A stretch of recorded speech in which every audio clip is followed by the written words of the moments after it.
बृहस्पति देव भगवान की जय। नमस्कार दोस्तों, स्वागत है आपका मेरे YouTube चैनल आर के भक्ति में।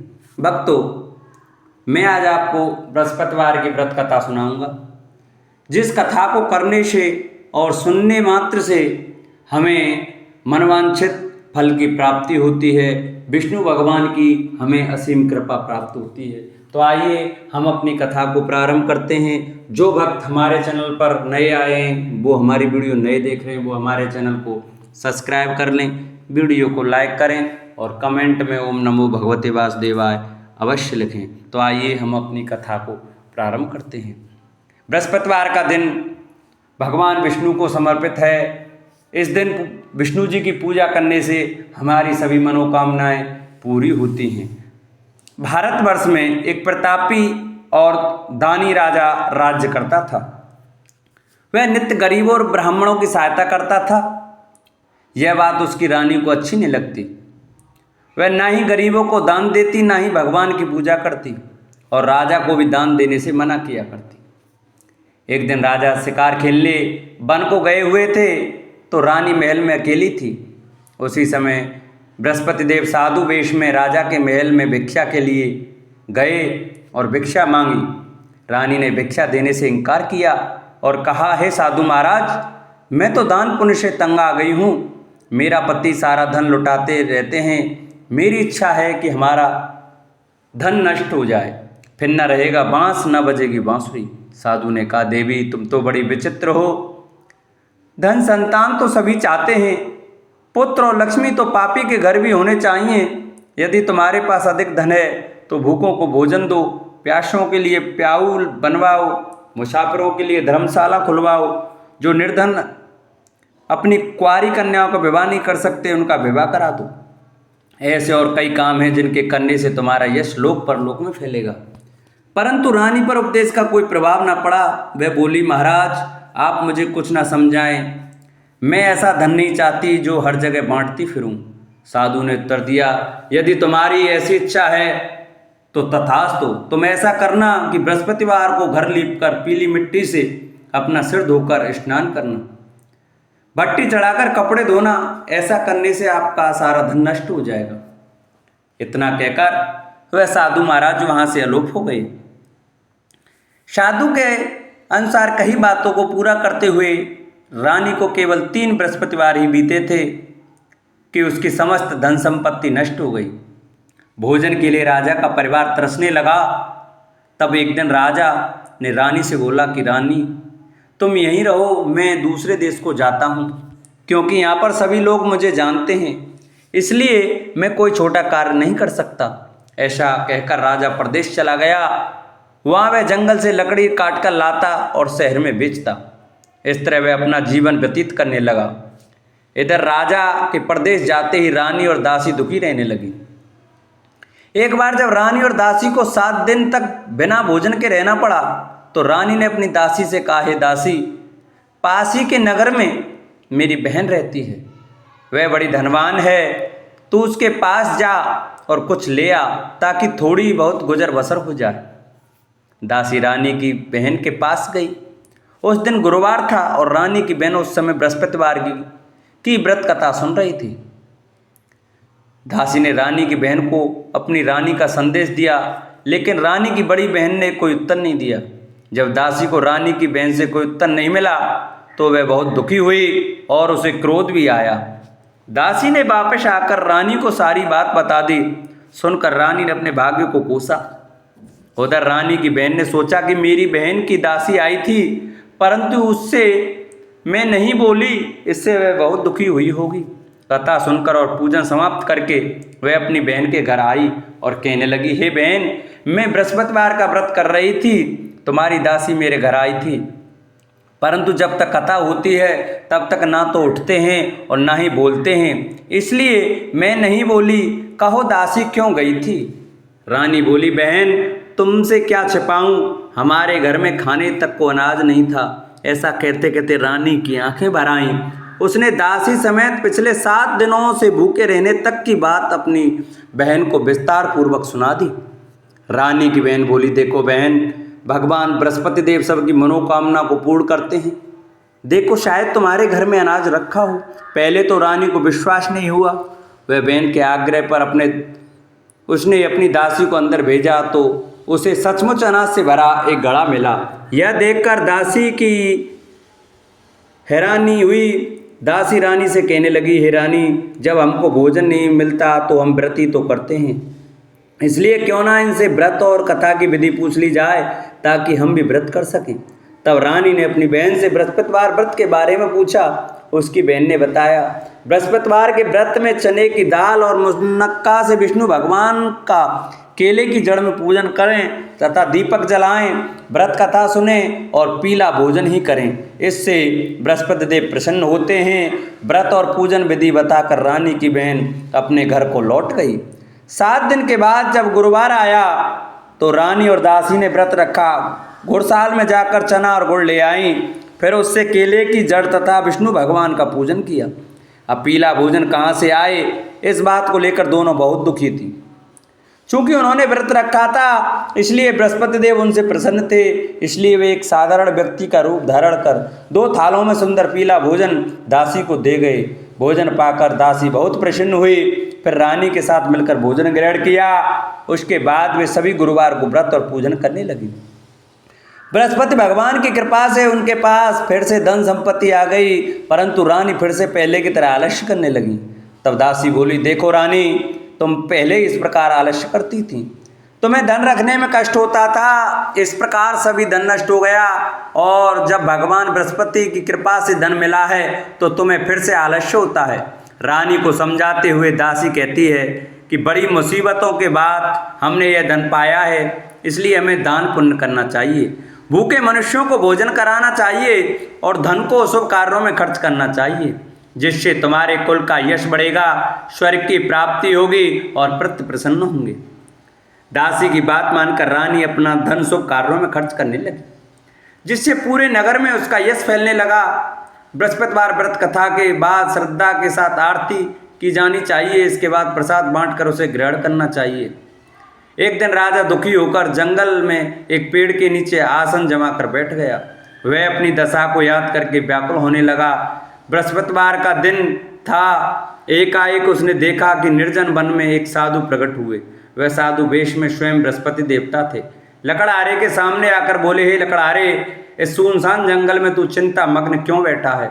लकड़हारे ने दोनों हाथ जोड़कर प्रणाम किया और उत्तर दिया, महात्मा जी, आप सब कुछ जानते हैं, मैं क्या कहूँ? यह कहकर रोने लगा और साधु को अपनी आत्मकथा सुनाई। महात्मा जी ने कहा, तुम्हारी स्त्री ने बृहस्पति के दिन बृहस्पति भगवान का निरादर किया है, जिसके कारण रुष्ट होकर उन्होंने तुम्हारी यह दशा कर दी। अब तुम चिंता को दूर करके मेरे कहने पर चलो तो तुम्हारे सब कष्ट दूर हो जाएंगे और भगवान पहले से भी अधिक संपत्ति देंगे। तुम बृहस्पति के दिन कथा किया करो। 2 पैसे के चने मुनक्का लाकर उसका प्रसाद बनाओ और शुद्ध जल से लोटे में शक्कर मिलाकर अमृत तैयार करो।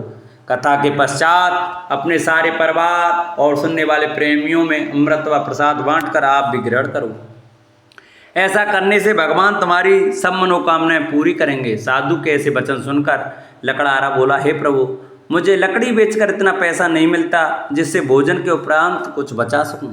मैंने रात्रि में अपनी स्त्री को व्याकुल देखा है। मेरे पास कुछ भी नहीं है जिससे मैं उसकी खबर मंगा सकूं। साधु ने कहा, हे लकड़हारे, तुम किसी बात की चिंता मत करो।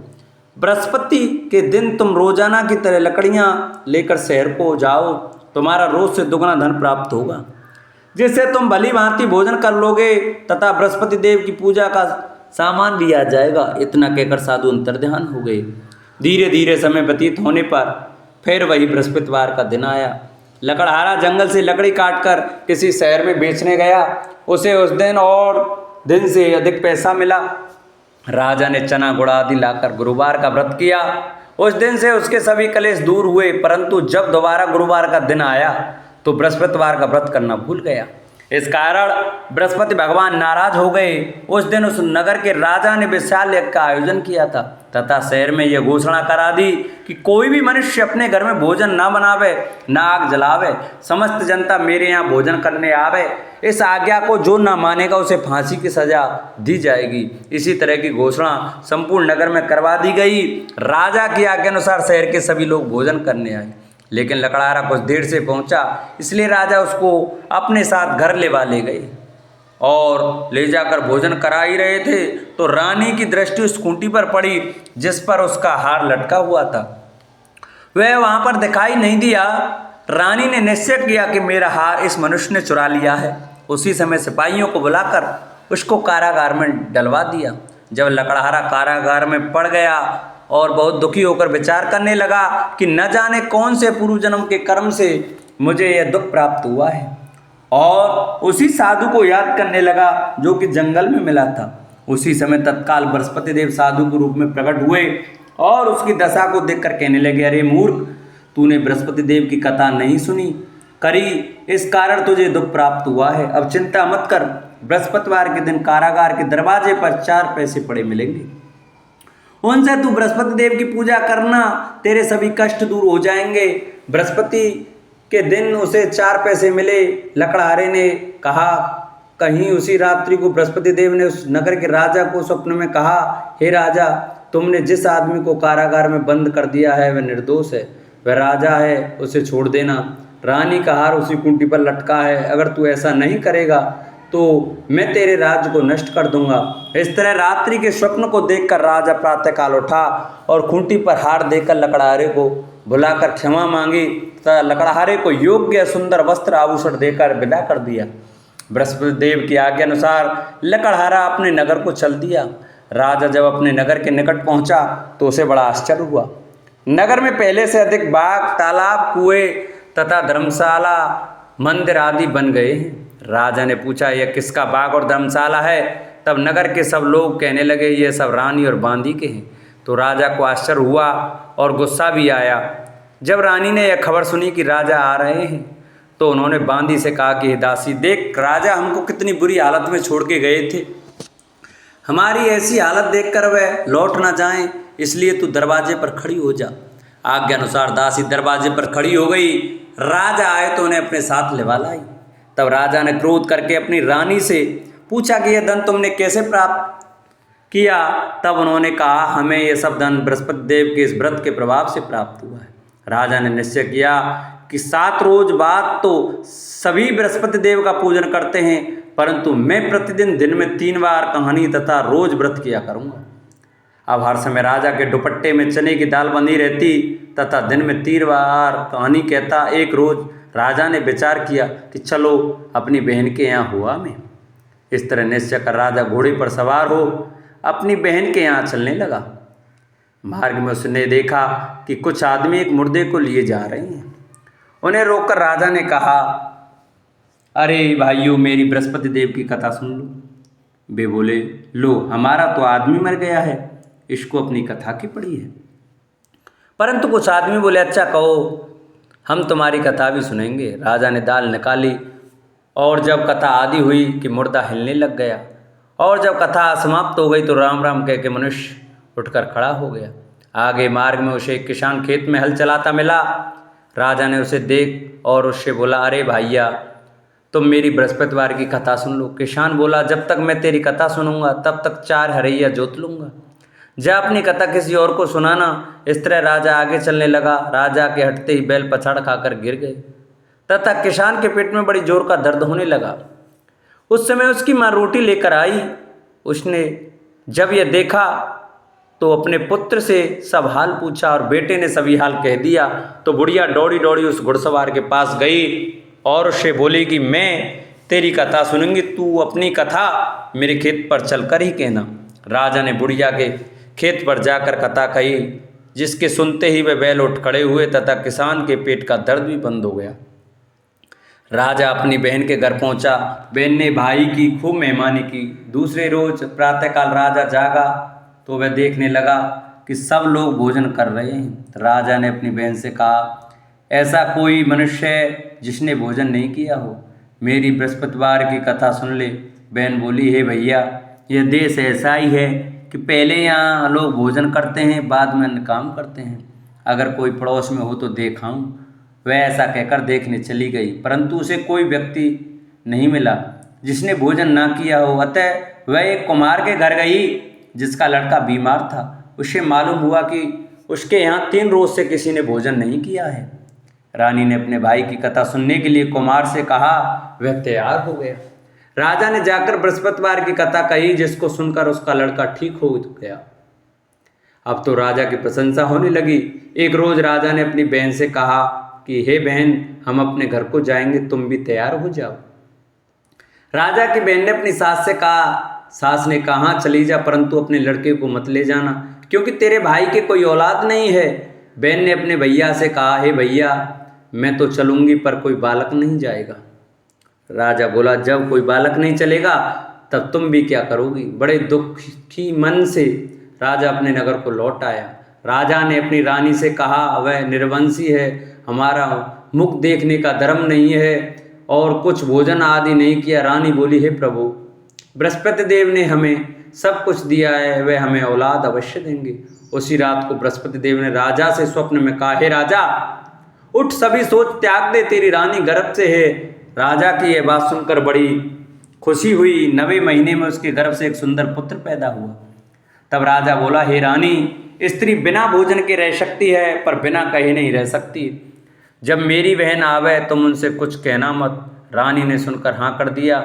जब राजा की बहन ने यह शुभ समाचार सुना तो वह बहुत खुश हुई तथा बधाई लेकर अपने भाई के यहाँ आई। तभी रानी ने कहा, घोड़ा चढ़कर तो नहीं आई, गधा चढ़ी आई। राजा की बहन बोली, भाभी, मैं इस प्रकार न कहती तो तुम्हें औलाद कैसे मिलती। बृहस्पति देव ऐसे ही हैं, जैसी जिनकी मन में कामना है सभी को पूर्ण करते हैं। जो सद्भावना पूर्वक बृहस्पतिवार का व्रत करते हैं एवं कथा पढ़ता अथवा सुनता है, दूसरों को सुनाता है, बृहस्पति भगवान उनकी सभी मनोकामना पूरी करते हैं।